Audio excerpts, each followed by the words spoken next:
अब रमज़ान साहब हमारे साथ हैं और जितनी भी लेन वायलेशंस में थी बाइक्स और जो बाइक्स के डॉक्यूमेंट्स कंप्लीट नहीं थे, बाकी जो वायलेशंस थी उसके ऊपर अब ये देख रहे होंगे आप कि बाइक्स जो हैं वो लोड कर दिए गए हैं। सर ये बताइएगा कि आज की तारीख के अंदर, सिर्फ आज की तारीख के अंदर सैकड़ों बाइक्स बंद हो चुके हैं और 900 से 1000 जो है वो बाइक्स आप लोगों ने बंद कर दी हैं। तो ये किस किस तरह की वायलेशंस हो रही होती हैं जिसके ऊपर मजबूरन साहबा ट्रैफिक पुलिस को ये बाइक्स मकामी थानों के अंदर बंद करने पड़ते हैं, और उसमें फिर किस तरह से ये लोग इन वायलेशंस को कम कर सकते हैं? उसमें सबसे पहली बात तो ये है कि जो ज़्यादातर लोग आते हैं रावलपिंडी से।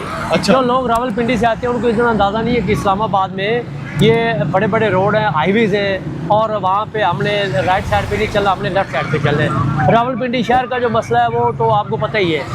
ये जब हमारे हाईवेज़ पे आते हैं, जो पहली दफ़ा लोग आते हैं, जब भी हम किसी बंदे से पूछते हैं तो कहते हैं जी मैं तो पहली दफ़ा इस्लामाबाद में एंटर हो रहा हूँ, मुझे इसका अंदाज़ा नहीं था। आपने खुद भी देखा है, आपने खुद भी सुना है। बिल्कुल बिल्कुल। तो उन लोगों के लिए उनको हम चलान कर रहे हैं, उनको समझा रहे हैं